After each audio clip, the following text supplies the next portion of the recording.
Arrancamos. Hola a todos, a todas, bienvenidos y bienvenidas. Muchísimas gracias por venir hoy a este encuentro, a este primer encuentro que estamos convocando desde el colectivo de cátedras Transformación Docente del área transdepartamental de formación docente.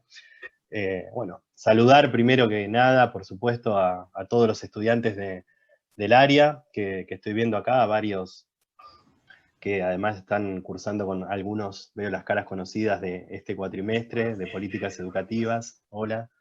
Y hola, por supuesto, y bienvenidos, y gracias por estar a todos los colegas del área, a los docentes del área transdepartamental. Muchos forman parte, además, de la organización de estas jornadas, y por supuesto, bienvenidos y bienvenidas a los colegas de otros espacios e instituciones. A ver, voy a silenciar por aquí, perdón. A los colegas que además nos acompañan desde muchos otros lugares. Estamos pero muy contentos con la convocatoria.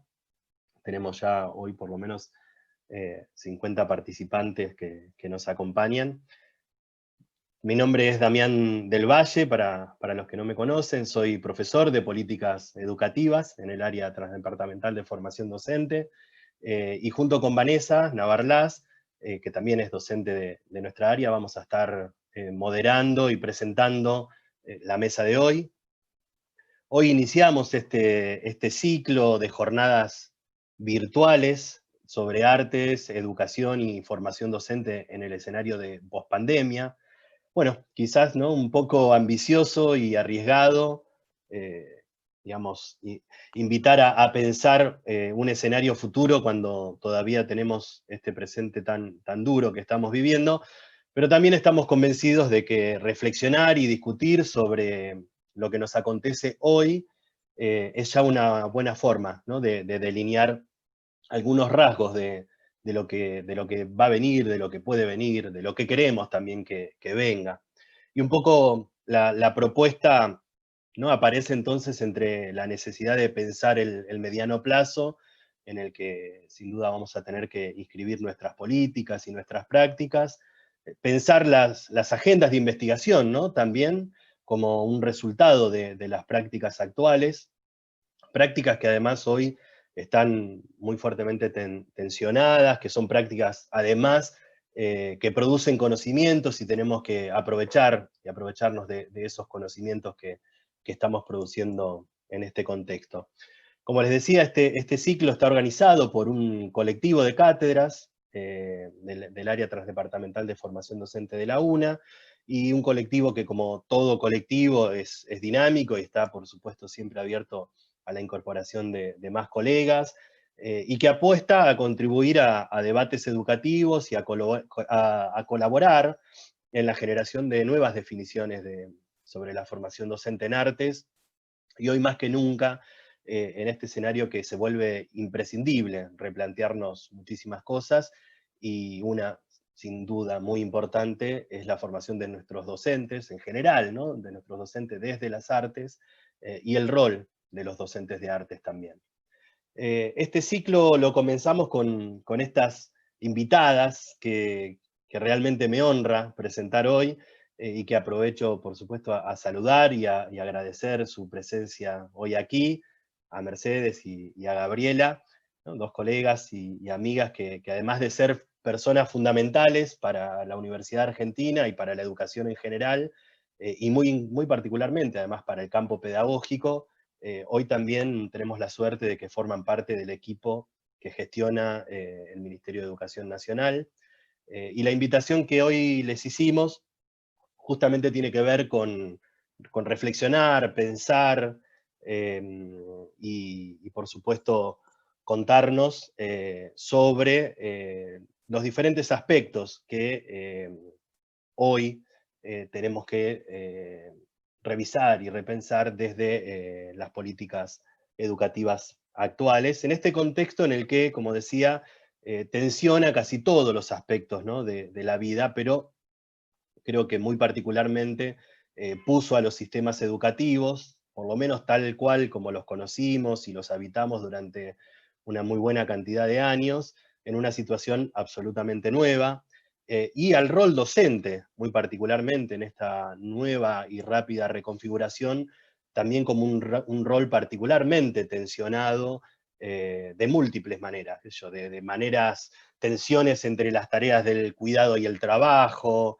las tensiones de la accesibilidad, tensiones entre nuevas y viejas desigualdades, las tensiones que se producen a partir de pensar lo que la virtualidad tiene como potencialidad, pero también como peligro. Buah, todo lo que sabemos que pone en juego esta pandemia, que precipita algunas cuestiones que ya estaban en la agenda, y les da una nueva perspectiva a otras, y a su vez habilita nuevas agendas, ¿no? Bueno, esa es un poco la invitación hoy a reflexionar hoy junto con Gabriela y con Mercedes. Antes de comenzar y de presentar a nuestra primera panelista, les cuento un poquito del encuadre, del modo en que vamos a funcionar. Vamos a darles 15 minutos primero a Mercedes y luego a Gabriela para que, bueno, nos cuenten todo lo que tienen para decirnos. Y las preguntas, está habilitado el chat para que puedan ir haciendo comentarios y las preguntas, y al finalizar nuestras dos panelistas, Vanessa va a recoger estas cuestiones y se las va a organizar a Mercedes y a Gabriela para que puedan responder y organizar un cierre durante 10 minutos más cada una. Así que trataremos de que este encuentro no lleve más de 1 hora y cuarto, también para que Mercedes y Gabriela, que sabemos que vienen un día muy muy largo, arrancaron temprano con el Consejo Federal, puedan descansar y vivir un poco también. Así que, sin más, paso a presentar a Mercedes y le damos la palabra. Mercedes Leal es doctora en Ciencias de la Educación y profesora en Pedagogía por la Universidad Nacional de Tucumán. Es directora ejecutiva del Instituto Nacional de Formación Docente, el INFOD, del Ministerio de Educación. Se desempeñó como decana de la Facultad de Filosofía y Letras de la Universidad Nacional de Tucumán entre el 2014 y el 2018, y fue reelegida para el periodo 2018-2022, cargo en el que se encuentra actualmente en uso de licencia, y fue presidenta además del Consejo de Decanos de Ciencias Sociales, del CODESOC. Es profesora asociada de la Cátedra de Pedagogía 1 de la carrera de Ciencias de la Educación y Problemática Social y Educativa de los profesorados de la Facultad de Filosofía y Letras de Tucumán. Es docente investigadora del programa de incentivos y directora de proyectos hace ya 25 años. Actualmente dirige un proyecto sobre la profesión académica y la profesión docente en el nivel superior del sistema educativo argentino, frente a demandas de nuevos escenarios de cambio, así que más que pertinente para el día de hoy. De su producción científica de los últimos años podemos destacar los libros La educación superior en contextos de reforma, Políticas científicas, profesión docente y estudiantes, y La educación superior en Tucumán, escenarios, políticas de reforma y cambio en las instituciones y los actores. Bueno, ahora sí, sin más, le damos la palabra a Mercedes para comenzar. Bueno, muchísimas gracias, Damián, y muy agradecida de estar en este espacio. Un gusto y un saludo con mucho cariño para todos los amigos que estoy viendo acá, que conozco, para los estudiantes y los profesionales que trabajan y que componen este colectivo. Siempre es muy bueno encontrarse en espacios cuando uno tiene ese interés intrínseco de dar la pelea y querer transformar algunas cosas, ¿no? Porque bueno, en eso creo que es uno de las coincidencias que tenemos, de que los cambios son procesos colectivos. Y vos decías que el título del proyecto de investigación, que se llama Escenarios de Cambio, venimos de escenarios de cambio, pero nunca tan dramáticos y tan fuertes, ¿no? Y atravesados por miedo como el actual. Creo que eso es como el sello que también se le ha dado a las políticas públicas, porque nosotros teníamos un proyecto, algunas políticas pensadas, a 3 meses de asumir y tuvimos que virar para tomar en consideración el encuadre que la propia pandemia y cuarentena nos impuso. Decirles que en ese encuadre la idea principal o el objetivo fundamental ha sido y es sostener la principalidad del Estado, es decir, el Estado presente. Eso insistimos muchísimo nosotros desde el punto de vista discursivo, que el Infod es Estado y que el Estado va a trabajar acompañando ese tiempo. Y yo advierto como 2 tiempos dentro de lo que han sido las políticas que sostuvimos. La primera, en donde tomamos la decisión de garantizar la continuidad pedagógica, acompañando el programa del Ministerio Seguimos Educando, y en ese marco tuvimos la fortaleza de que en el Infod se sostenía desde el año 2009 una plataforma para la enseñanza virtual, y no solo una plataforma, sino una red de nodos, que eso es lo que me parece que yo, la verdad que lo conocí estando en el Infod. Antes había realizado algunos cursos, pero conocer desde dentro esta red virtuosa que se había construido a lo largo de los años, me parece que ha sido una fuerte fortaleza del instituto, que pudo lograr alojar casi la totalidad de las aulas de formación docente de las instituciones formadoras de la Argentina. Eso, por supuesto que se lo hizo con una inversión importante de recursos, y no solo se alojó las aulas, sino que se multiplicó significativamente las ofertas para acompañar la virtualización de la enseñanza. Y también otra política que nosotros creímos conveniente en ese tiempo era habilitar espacios, que lo hicimos a través de estas jornadas nacionales de formación docente, espacios colectivos de trabajo, en donde instalamos algunos temas que nos parecían que era para ese tiempo, ¿no? Y que tenía que ver con la resignificación del sentido de educar, así le llamamos. Y también nos parecía que es un tiempo que era imprescindible sostener la cuestión identitaria y la dimensión política de la función docente. Entonces insistimos mucho con honrar la docencia a través de algunas, trayendo, digamos, como objeto de contenido político del trabajo de la jornada, los 150 años de conmemoración de la creación de la Escuela Normal de Paraná. Lo hicimos con diferentes objetivos y tuvo su efectividad en el tiempo que lo hicimos, en el mes de junio, ¿sí? Cuando pensábamos también que íbamos a volver a la presencialidad en el segundo semestre. Había una creencia, y sobre todo en las provincias argentinas, que estaban con otra situación epidemiológica, pero bueno, decirles que fuimos en estas políticas acompañando los tiempos de la pandemia, los tiempos que nos habilitó pensar y soñar que volvíamos al menos 9 provincias en el mes de agosto. Organizamos un dispositivo importante, potente y consensuado con las jurisdicciones, al que llamamos Semana Federal de Formación Docente, para aquellas provincias que podían volver a la presencialidad, un dispositivo que constaba de ejes de trabajo, pero lo más importante que tenía el dispositivo es que se podía trabajar en simultáneo en distintos escenarios, aún en aquellos ámbitos donde no había conectividad, porque era una aplicación que se la podía bajar y daba la oportunidad de trabajar, digamos, a nivel institucional también.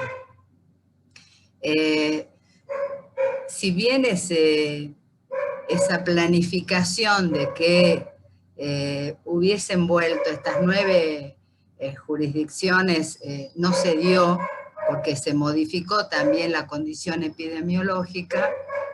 El Infod siguió trabajando en un proceso que creemos que es fundamental y que tiene que ver con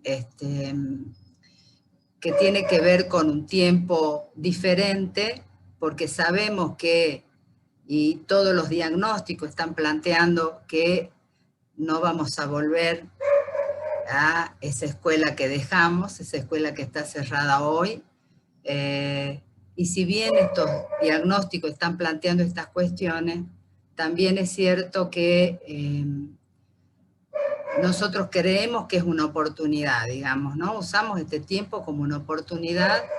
Hay algunos datos que nos están dando las investigaciones para saber el rumbo que tenemos que tomar. Y por otro lado, hay una serie de preguntas históricas de la didáctica y de la pedagogía que se están reeditando. Tienen que ver con un tiempo nuevo, tienen que ver con un tiempo en que tenemos que plantear la enseñanza en escenarios múltiples, aun cuando la propia teoría de la enseñanza cuando hablaba de la enseñanza de escenarios diversos, pero siempre los escenarios diversos eran dentro de una escuela. Ahora los escenarios diversos están saliendo de las instituciones y se están planteando en alternancia. Hay una nueva visión respecto de lo que puede llegar a pasar el año próximo, y creemos que es imprescindible la planificación, la organización y tener, digamos, la posibilidad de tener encuadres de trabajo colectivo. En eso está trabajando mucho el Ministerio, el Consejo Federal, y nosotros estamos también con un plan nacional y federal de formación docente, trabajando en mesas regionales, y hay algunos ejes que nos parecen fundamentales, que tienen que ver con que el Estado nuevamente restituya la principalidad de la formación continua, permanente y en servicio. Eso nos parece muy importante. Y por otro lado, también nos parece importante trabajar en el codiseño de manera conjunta con las jurisdicciones. Advertimos justamente en este tiempo las asimetrías que existen, la diversidad de situaciones que hay en Argentina, y creemos que ese plan de formación docente tiene que contemplar estos escenarios diversos de la Argentina, pero también creemos que tienen que haber políticas nacionales, tienen que existir políticas fuertes y contundentes de carácter nacional que planteen los desafíos que representa una escuela para este tiempo que viene. Es una escuela que se va a realizar las preguntas de siempre, de cómo lograr, digamos, las políticas de inclusión educativa para sostener el derecho de la educación de los niños, las niñas y los jóvenes, pero justamente creo que tenemos nosotros un semillero hermoso y enorme, que son los jóvenes que hoy estudian formación docente, y una de las políticas centrales va a apuntar a ellos, al trabajo con los docentes noveles. Creemos que eso es fundamental. Son jóvenes que estudiaron en pandemia, entonces ya hay un saber construido que tenemos como punto de partida. Y por supuesto también pensando que es fundamental que el Infod pueda asegurar que nadie quede al margen de lo que representa este mundo digital que tanto nos interpeló. Obviamente que le tenemos que ganar al mercado, el Estado tiene que ganar al mercado y tiene que lograr trabajar en en formar justamente esos perfiles y docentes que tengan el suficiente saber para poder distinguir esto. Estamos hablando de ese perfil también de curaduría, de ese docente que pueda entrar a internet y a identificar claramente él qué es lo que necesita y no ser presa fácil del mercado, ¿no? Bueno, hay muchas ideas que tenemos por delante. Estamos construyendo un plan nacional de formación docente que queremos ponerlo a discusión en el Consejo Federal, y obviamente que es todo un desafío hacerlo, sostenerlo y tener, digamos, el aval del Consejo, pero creemos que tiene que ser un proceso construido federalmente. Por eso estamos dando esta movida por las provincias para que se puedan sostener, ¿no? Bueno, creo que hasta acá algunas cosas como para que podamos conversar de muchas otras cosas que estamos ahí trabajando con amigos y colegas también del mundo académico y de las instituciones formadoras, ¿no? Muchísimas gracias, Mercedes. Justamente en esta lógica y en este plano federal, quiero aprovechar y saludar a colegas que veo que están desde Misiones, desde Corrientes, desde Tucumán, por lo menos que han ido saludando. Además la veo a Célica por ahí también de Misiones. Así que, bueno, muchas gracias también por acompañarnos en este encuentro.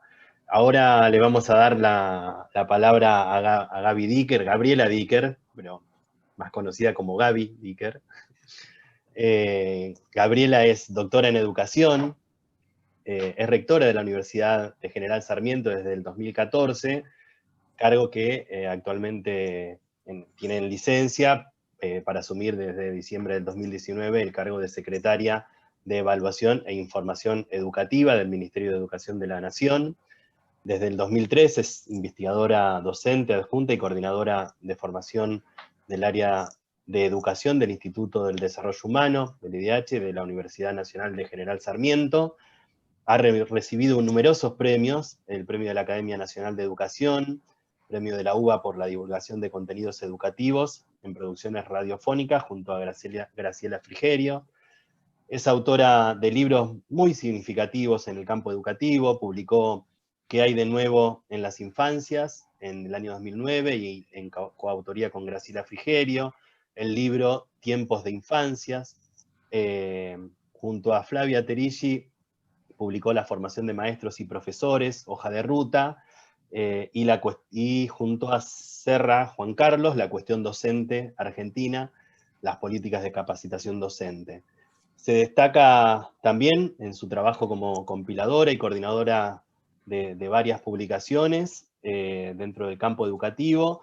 Una que a mí particularmente me gusta mucho es Educar sobre impresiones estéticas.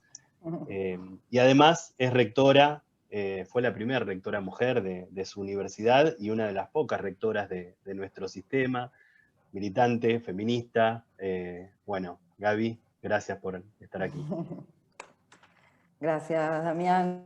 Gracias por la invitación. Buenas tardes a todos.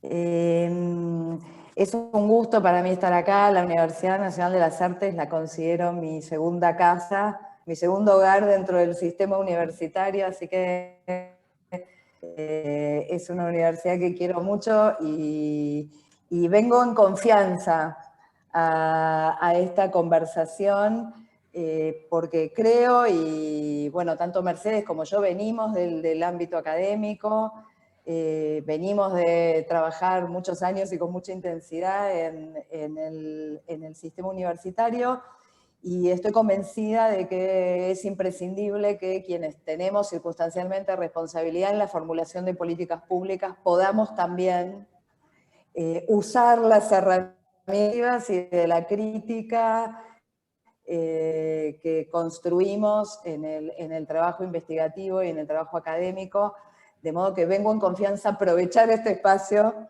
para compartir con ustedes algunos desconciertos más que algunas certezas sobre las políticas que llevamos adelante. Me imagino que están más o menos informados, pero cualquier cosa después me preguntan. Mercedes hizo un buen panorama, por lo menos de lo que tiene que ver con la formación docente. Yo quería aprovechar este espacio al que me han invitado y convocada el título de este panel, Políticas Educativas en el Contexto de Pandemia, para que podamos pensar si efectivamente el contexto de pandemia nos obliga, nos exige repensar el repertorio de las políticas educativas, o si las políticas educativas en ciertas líneas, ciertas formas de acción, más o menos siguen girando por el mismo lado o deberían seguir girando por el mismo lado. Y la pregunta por si es necesario nuevas políticas educativas en pandemia, pospandemia o en este nuevo mundo que nos espera, es una pregunta por si hay problemas nuevos.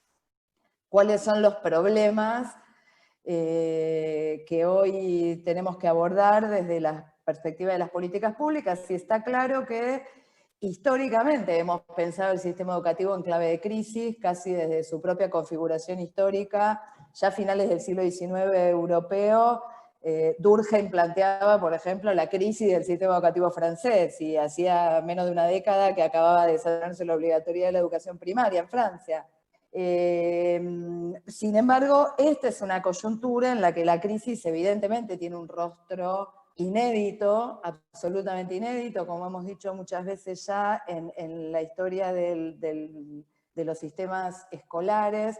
No podemos seguir pensando esta crisis en la misma clave, ni siquiera en la misma clave en la que suelen pensarse y ponerse en la discusión pública los gobiernos cuando inician, o los candidatos a gobernantes cuando hacen sus campañas, que es siempre con la promesa de resolver la crisis educativa finalmente.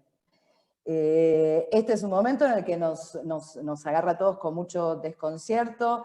Sé que son datos muy conocidos, pero por lo menos a mí, aún estando absolutamente absorbida por la cuestión de la pandemia y los sistemas escolares, no dejan de impresionarme cada vez que los menciono, que al mismo tiempo en 180 países del mundo, 1.500 millones de niños, niñas y jóvenes hayan dejado de asistir a las escuelas, supone la interrupción histórica absolutamente inédita de eso que, se acordarán, Philip Jackson llamaba el éxodo cotidiano del hogar a la escuela, ¿no? Eso que ocurría cada mañana se ha visto suspendido en todo el planeta. Entonces, es evidente que estamos tentados a decir, por supuesto que tiene que haber problemas nuevos, y por lo tanto las herramientas viejas de la política educativa ya seguramente haya que pensarlas de vuelta, pero yo quiero traer acá por lo menos dos problemas, no es que sean los únicos dos, sino dos que traigo acá para poder pensar. Un problema viejo que nos deja la pospandemia y un problema nuevo. El problema viejo, sin la menor duda, es el problema de la desigualdad. Para ponerle un poquito de dimensión, cuando asume nuestro gobierno el 10 de diciembre, el 54% de los chicos y chicas en edad de la educación obligatoria estaban bajo la línea de pobreza. Para finales de año, la proyección de pobreza de menores de 7 años va a alcanzar probablemente, con lo a la desigualdad, al incremento de la pobreza que nos trae la pandemia, la suspensión de la actividad económica y todo lo que esto tiene añadido, hay que sumar que ha tenido la suspensión de clases en la profundización de las brechas de desigualdad, de donde extrajimos finalmente algo que sabíamos, pero que siempre nos costaba defender, y es que la escuela efectivamente es una especie de paraguas, por lo menos frente a la profundización de desigualdades, porque sin escuela lo que termina ocurriendo es que los chicos quedan librados a la disponibilidad de recursos educativos y acompañamientos en sus propios hogares, atravesados por una situación de empobrecimiento además que fue muy acelerado durante este año. Entonces, es un problema viejo la desigualdad, no es solo viejo porque teníamos esas tasas de pobreza infantil, por ejemplo, a finales de 2019, sino que sabemos que es un problema estructural de los sistemas educativos, pero que la pandemia nos deja con un nivel de profundización muy importante. Se han suspendido las clases durante todos estos meses en la Argentina, en un país en el que el 45% de los hogares no dispone de una computadora, en un país en el que el 52% de los hogares no dispone de una computadora solo para uso educativo, esto es que fue compartida por padres, hermanos, para el trabajo, para la escuela, en el que 3 de cada 10 hogares no tiene acceso fijo a Internet, en el que menos de la mitad de los hogares tiene un acceso fijo de buena calidad. Y frente a esta situación, a la que podríamos seguir añadiendo otros indicadores de recursos disponibles en el hogar que colaboran con la actividad educativa, también hay que sumar que de la ausencia encontramos también un obstáculo en la posibilidad de sostenimiento que fue muy comprometida, muy intensa, y la evaluación nacional que hicimos en el Ministerio de la Continuidad Pedagógica muestra esto con toda claridad. Hago una nota al pie.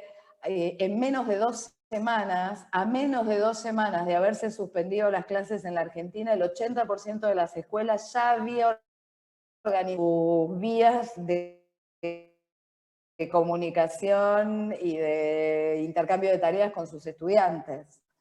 Quiero decir, fue muy rápida y muy comprometida esa respuesta, pero también encontró a docentes que, si bien en un 92% disponen de computadoras en el hogar, solo el 37% dispone de computadoras de uso exclusivo.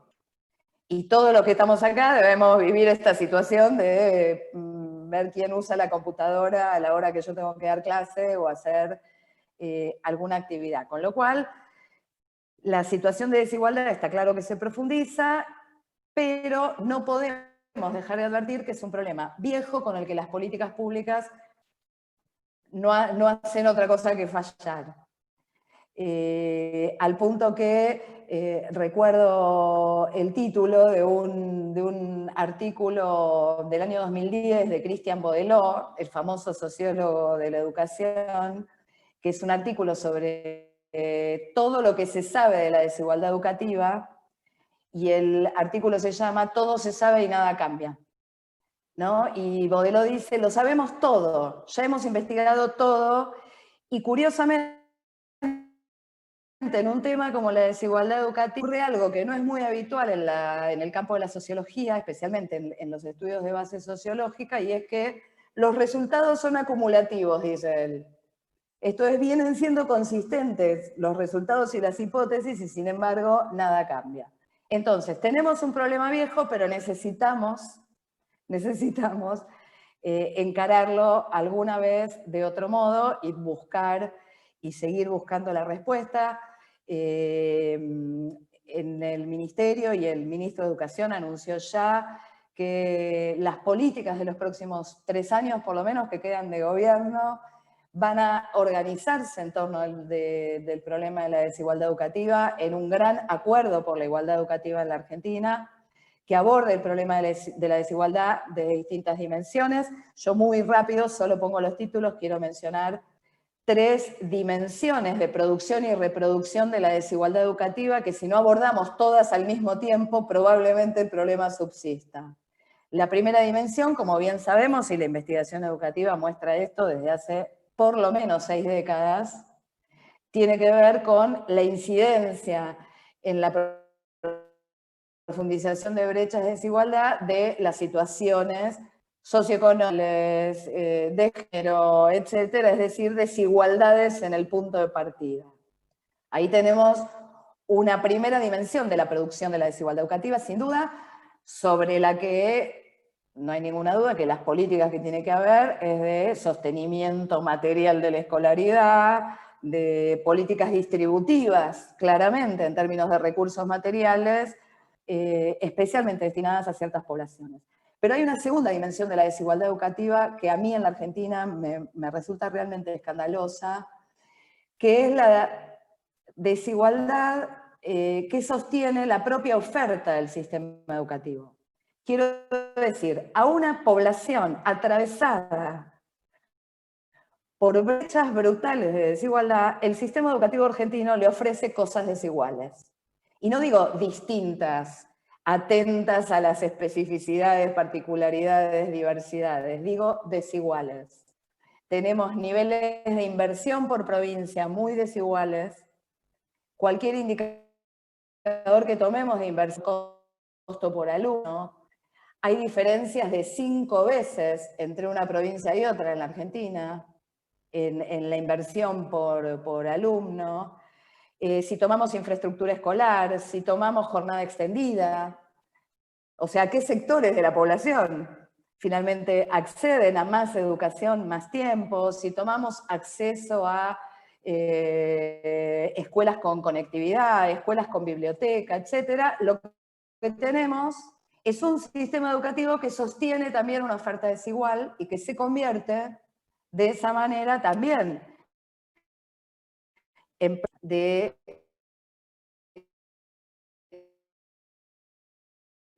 formas de decente. ¿Me escuchan? Porque a mí se me van como deteniendo. Por momentos entrecortado, pero se sigue bien, Gaby.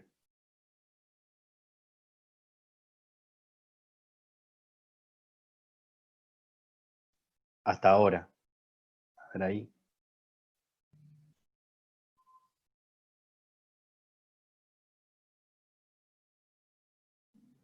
Ahora sí te perdimos, Gaby. A ver. A ver, ¿ahí me escuchan? Ahora te escuchamos. Ah, bueno, me quedo así sin... Dale, dale. Bueno, decía, frente a la desigualdad de lo que ofrece el propio sistema educativo, las políticas públicas también tienen que ser muy consistentes en políticas de financiamiento, también políticas redistributivas, políticas vinculadas con infraestructura escolar, distribución de recursos en las escuelas, etcétera, etcétera. Ahora, hay una tercera dimensión de producción y reproducción de la desigualdad educativa, que es voy a decirlo así, la desigualdad escolarmente producida. Es decir, nuestras escuelas están organizadas de manera tal, en términos curriculares, de sus regímenes académicos, etcétera, que también producen desiguales condiciones de aprendizaje y distribuyen de maneras desiguales aprendizajes de calidad entre nuestra población estudiantil. Y esta es probablemente el núcleo duro de la política educativa, ¿no? Que es el de las políticas pedagógicas. Bueno, ¿qué hacemos con esa desigualdad que producen? Creo que los perdí.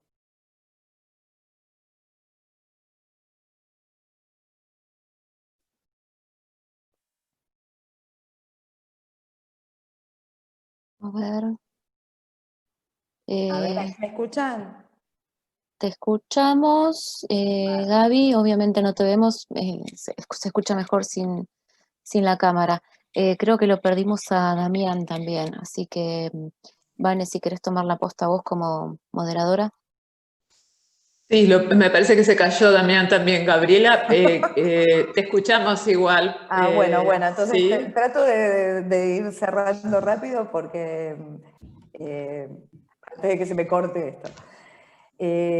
Bueno, entonces decía, tenemos un problema viejo y tenemos tenemos mucho conocimiento acumulado, especialmente en el campo de la investigación educativa, mucha experiencia en implementación de políticas públicas que podemos evaluar a ver qué tanto produjeron efectos, y la obligación, diría yo, alguna vez de abordar todas las dimensiones de producción de la desigualdad al mismo tiempo en un momento tan crítico como este.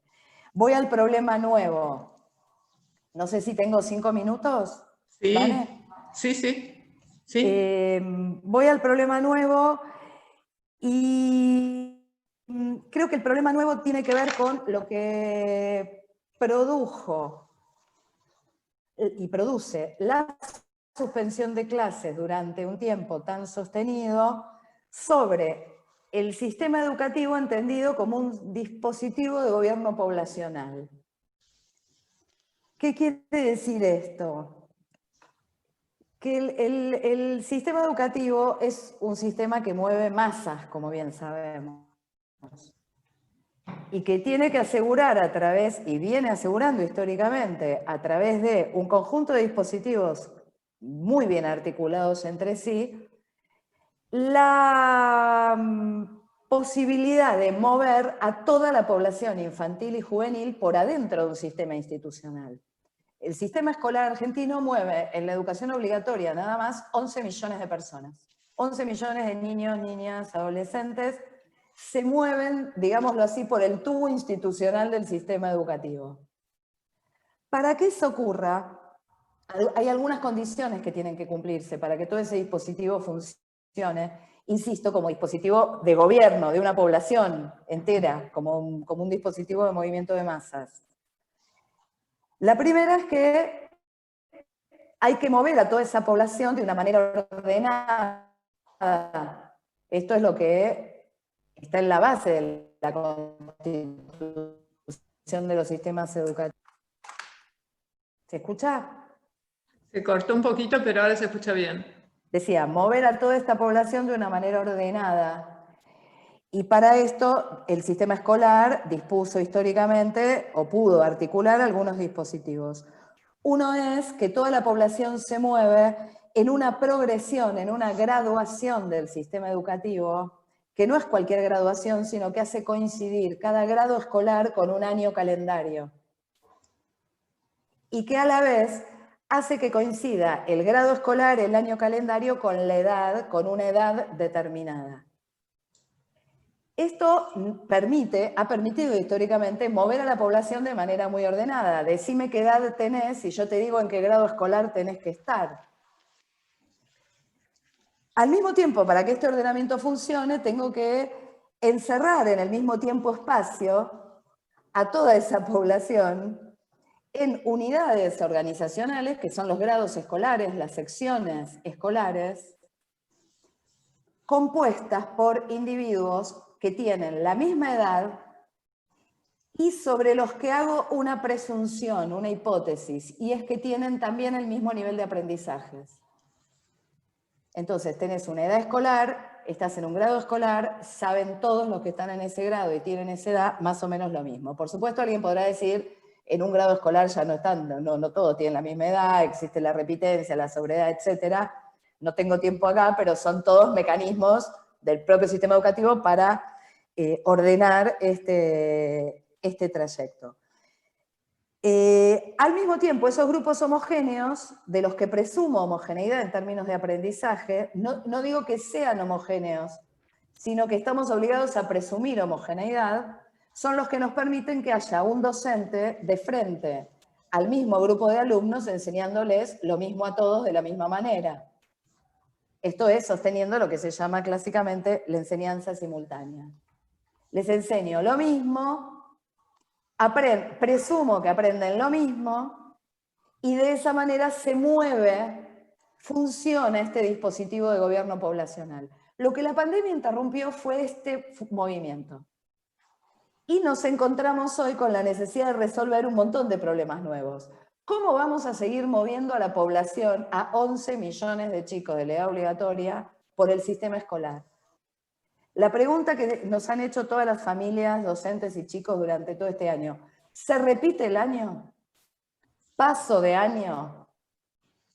¿Se van a acreditar los aprendizajes? ¿Me van a poner nota, etcétera? Son todas preguntas que aluden a qué pasa cuando se levantan esos mecanismos, esos dispositivos que permitían ese ordenamiento.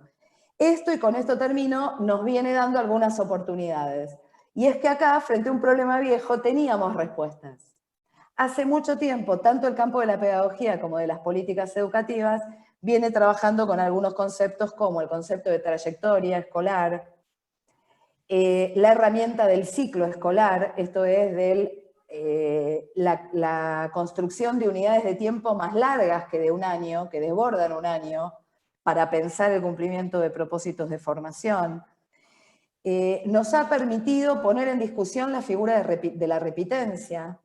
En ningún otro momento en el sistema educativo argentino hubiera habido posibilidad de decir de un día para el otro que no se repite un año, porque hubiera habido una especie de escándalo vinculado con toda clase de argumentos sobre la calidad de los aprendizajes, que son argumentos que sabemos además que son falsos, porque todas las evaluaciones de aprendizaje nacionales e internacionales muestran que quienes repiten un grado escolar rinden menos, aprenden menos que quienes no repiten.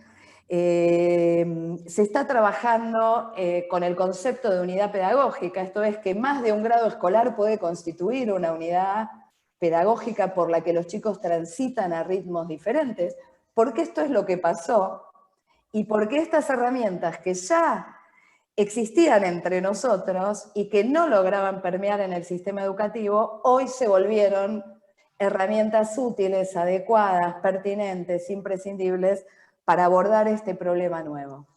La otra herramienta que también rondaba entre nosotros, por supuesto, tiene que ver con la tecnología y la educación mediada por tecnologías.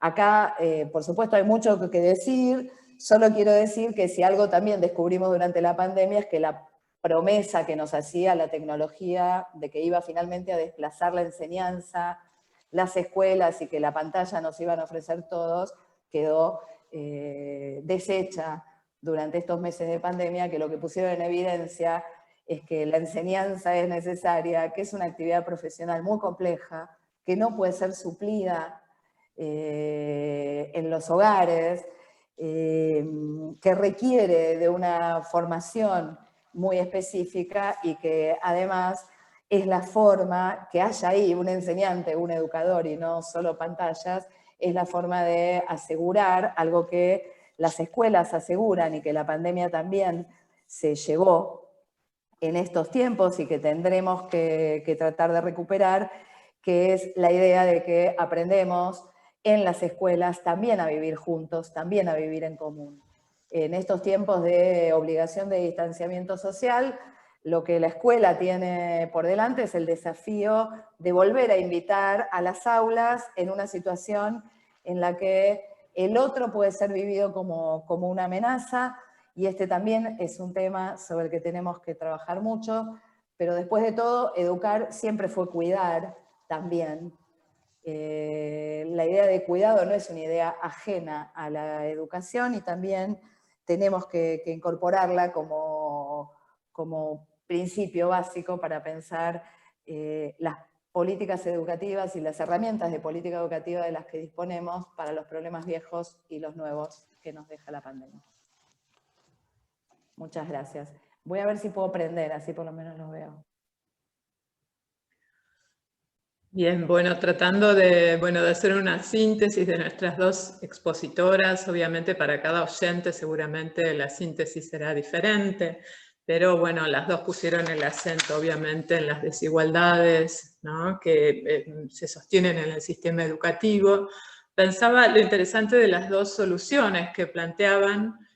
Por un lado, Mercedes Leal ubicaba en relación al rol docente algo que me interesó, esta idea del perfil de curaduría, de que el docente Nobel pueda elegir en Internet, ¿no?, los contenidos que necesita y saber navegar por Internet seleccionando el material que necesita y no ser presa del mercado, por un lado, ¿no? Bueno, y por otro lado, el trabajo, la exposición de Gabriela Dicker, pensaba, ¿no?, ubicando en este momento la posibilidad de modificación del sistema educativo a partir también de la pandemia, esta idea de la división en grados y edades que viene sosteniendo nuestro sistema, y bueno, que la crisis de la pandemia permite empezar a cuestionar, ¿no?, como novedades que inaugura la pandemia, las políticas educativas después de la pandemia. Igualmente, bueno, quería invitar a a las dos a extenderse si quieren en estos puntos. Tenemos un tiempo más para las exposiciones. Mercedes, había una pregunta de una participante que era cómo imagina la relación con los institutos de formación docente para interpelar el perfil de los docentes nobles.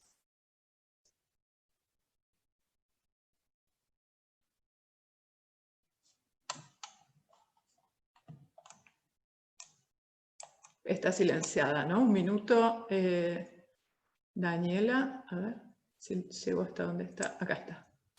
Reiniciar audio. Ahora sí. Ahí está. Bueno, justamente creo que el objetivo de tanto de las políticas como quienes estamos involucrados en la educación es soñar y esperanzarnos con el regreso. Y en ese regreso creo que estamos absolutamente empeñados y obstinados en que sea con gloria. Digo, en el sentido de que la esperanza del retorno tiene que ser muy importante y muy trabajada, muy trabajada. Por eso creo que este es el tiempo del diálogo y del entendimiento pedagógico y didáctico. Creo que hay, como dice Gaby, viejas preguntas de la pedagogía y de la didáctica, ¿sí?, que en algún momento logramos encontrarle el sentido, el tema y la respuesta, pero que este otro tiempo viene a modificar, y por eso creo que tiene sentido la cuestión de que nosotros tenemos en estos momentos un enorme desafío, que es la construcción de esta pedagogía y didáctica para este nuevo tiempo, pero fundamentalmente para la reconstrucción del lazo, ¿no? Ese concepto tan fuerte y hermoso que trabaja Graciela Frigerio, porque creo que eso es lo más importante para la sociedad argentina, ¿no? Esta escuela, primero hemos estado trabajando, cuando apareció la novedad de que podían volver algunas escuelas a la presencialidad, había mucho temor por parte de las familias, y de ser ese espacio de cuidado y de afecto, la escuela se estaba tornando en la representación social en ese lugar, en este espacio que puede enfermar, ¿no? Que se puede contagiar, mi hijo se puede contagiar, bueno. Entonces, esas vueltas de tuerca, de saber que nosotros tenemos que restituir, tienen que ver también con un trabajo exhaustivo desde las distintas esferas del buen vivir. Y eso es labor pedagógica.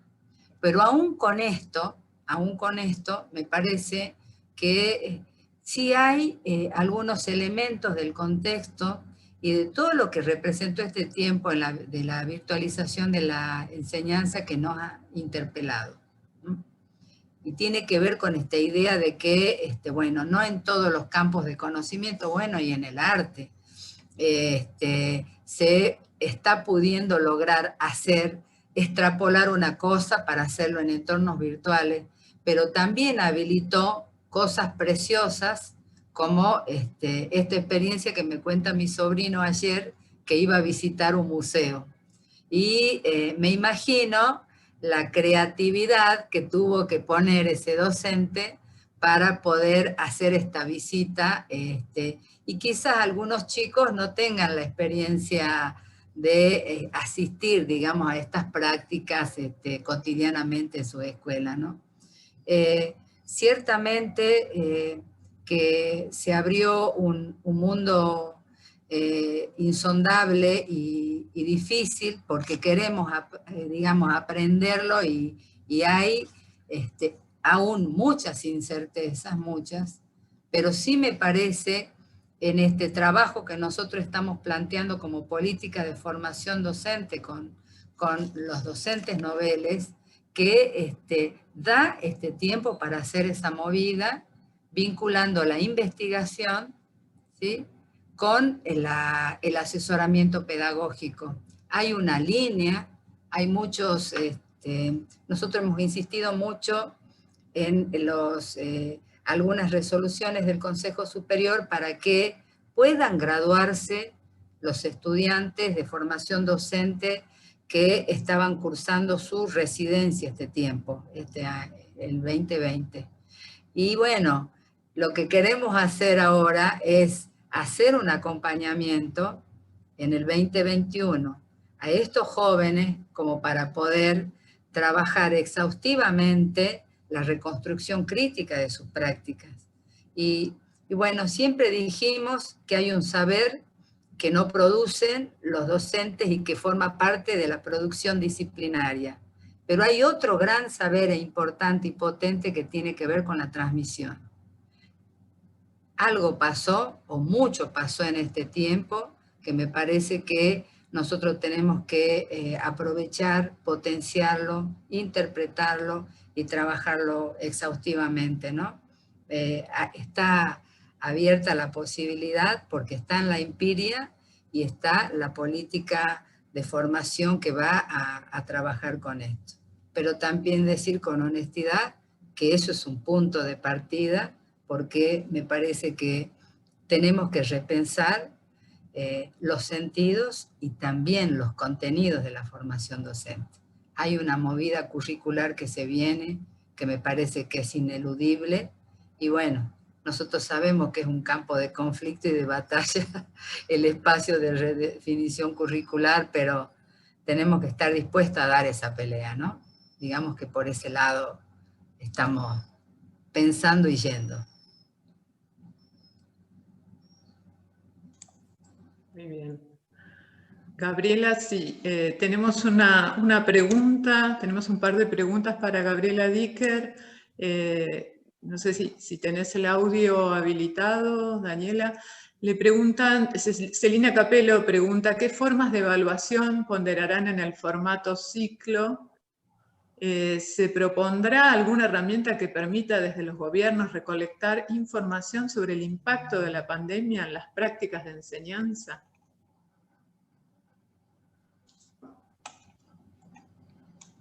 Voy a habilitar.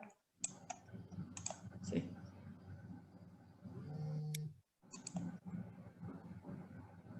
Ahí está. Sí, sí. Sí, y vi alguna que vi aparecer ahí un minutito, un segundo, sobre la reanudación de clases, ¿no? En 2021. Sí.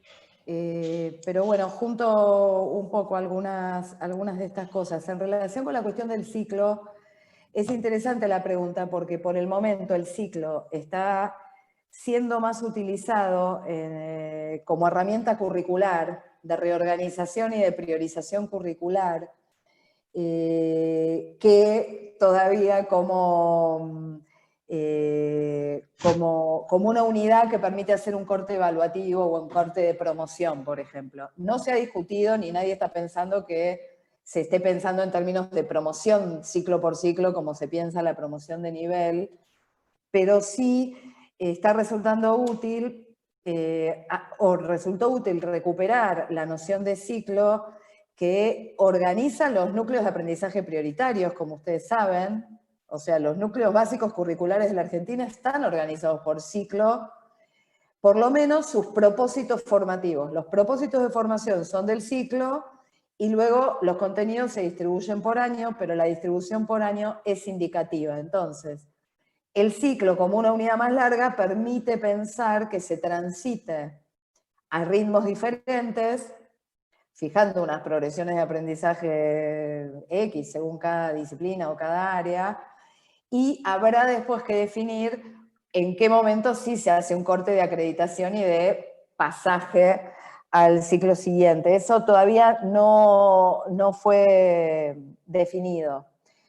En relación con si está prevista alguna evaluación sobre el impacto de la pandemia sobre la enseñanza, sí realizamos este año una evaluación muy grande que tomó con bastante detalle las cuestiones de la enseñanza durante la continuidad pedagógica, que es la Evaluación Nacional de la Continuidad Pedagógica. Se hizo sobre la base de una encuesta a 25.000 docentes, en una muestra representativa de acuerdo con varias variables, 5.000 escuelas, 5.000 equipos directivos, 2.800 hogares, y nos permitió obtener una información bastante fina sobre las condiciones en las que se ha enseñado y aprendido durante este periodo. Esa evaluación va a tener una continuidad el año que viene, seguro, por lo menos, a partir de un proyecto de investigación que van a realizar un conjunto de universidades que obtuvieron un financiamiento con CONICET COVID y que articularon con nosotros la continuidad de una investigación evaluativa, y el propio Infod también está realizando un trabajo a través de entrevistas y encuestas a docentes, así que esperamos poder producir conocimiento.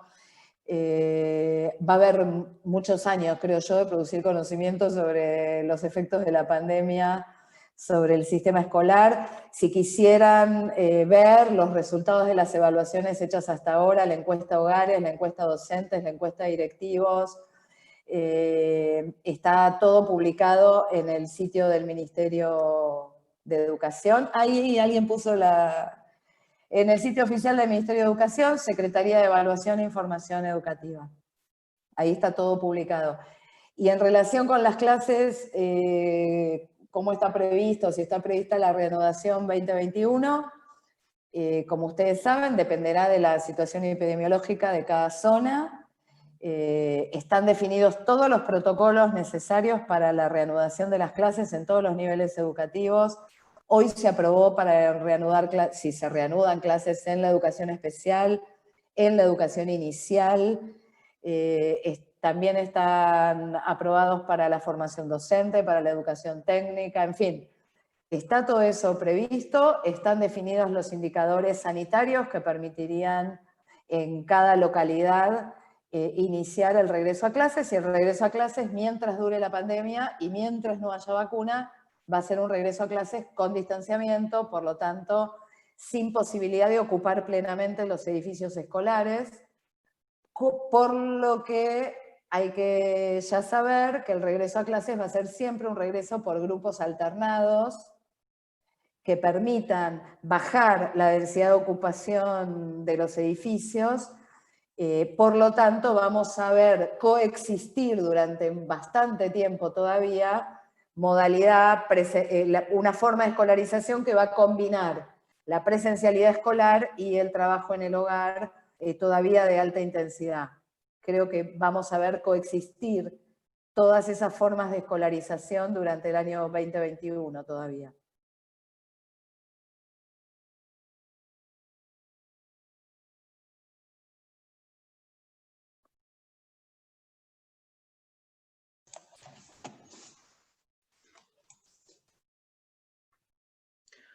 Bien, quería darle a Damián, no sé si tiene audio, me dijo que está ahí conectado. Ahí estoy. Bien, Sí, entré, perfecto. volví a entrar.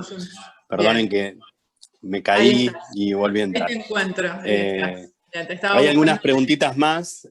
No Sí. sé, Vane, por ahí tenemos 10 minutitos. Sé que Gaby se tiene que ir 7:30, así que podemos estirarnos hasta 7:30. Hay un par de preguntitas más, si quieren las vemos antes y después ya vamos cerrando. Bien, una pregunta que llegó recién para Mercedes, nuevamente, ¿no? ¿Cómo se está pensando la formación de los docentes nobles? Si puede dar más detalle, por ejemplo, ¿va a tener o ser para todos los egresados recientes? ¿Se va a priorizar escuelas con algún criterio, con jurisdicciones? ¿Quiénes la realizarían? ¿Se articularía con el Programa Nacional de Formación Pedagógica?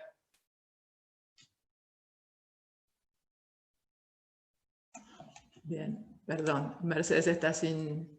Ya te habilito. Bueno, en primer lugar está la línea, el trazo grueso de trabajar con clínicas y con grupos pequeños en articulación con universidades e institutos de formación docente. Se piensa justamente articular ese trabajo de acompañamiento a docentes noveles hasta 5 años de egresados, siendo parte de este universo, por supuesto, quienes se van a recibir este año, ¿no? El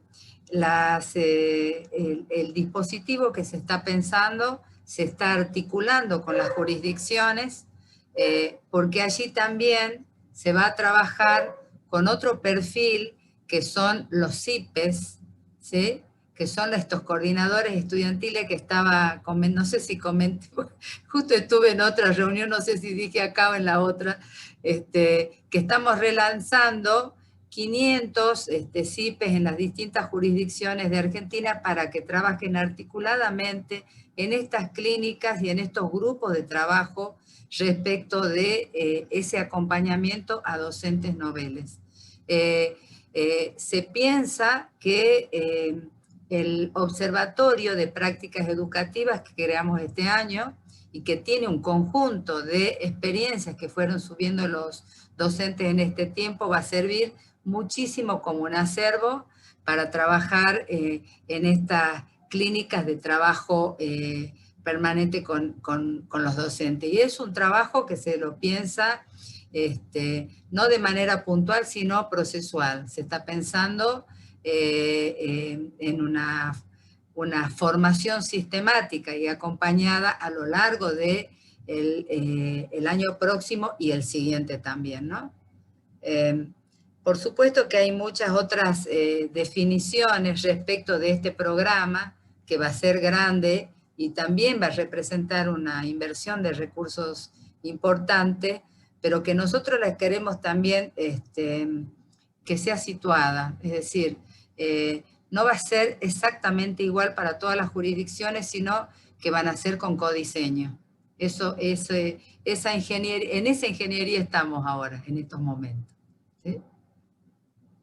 Bueno, y aprovecho también para invitar a las terceras jornadas de formación docente que se realizan ahora el 19 y 20.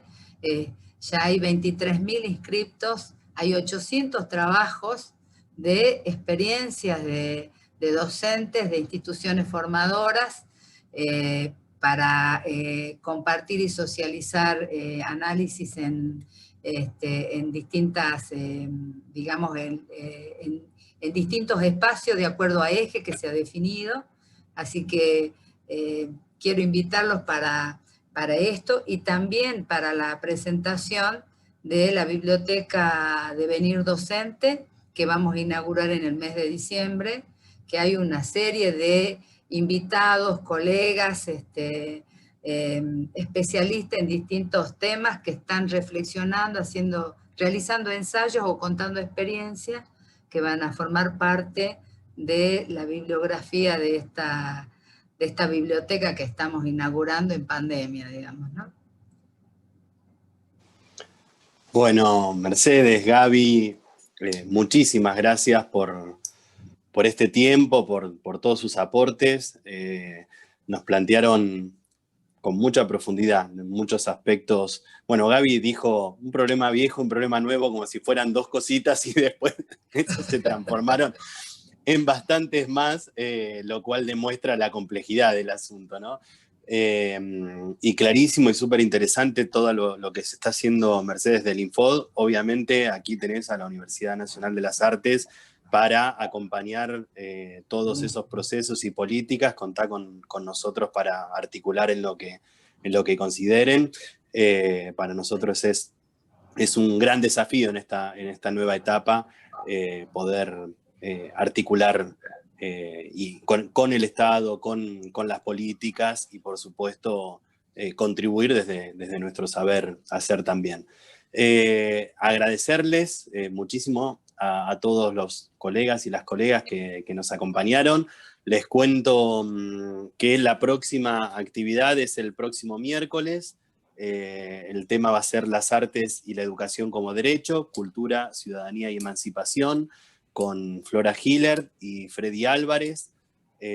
Así que, bueno, ya vamos a estar difundiendo para inscribirse a aquellos que todavía no se inscribieron, y vamos a seguir, bueno, fomentando este diálogo y estos intercambios, por lo menos en esta etapa, durante el mes de noviembre. Muchísimas gracias, nos vemos, y Mercedes y Gaby ya nos estaremos comunicando nuevamente para seguir trabajando. Muchas gracias. Abrazo para todos, ¿sí? Chao.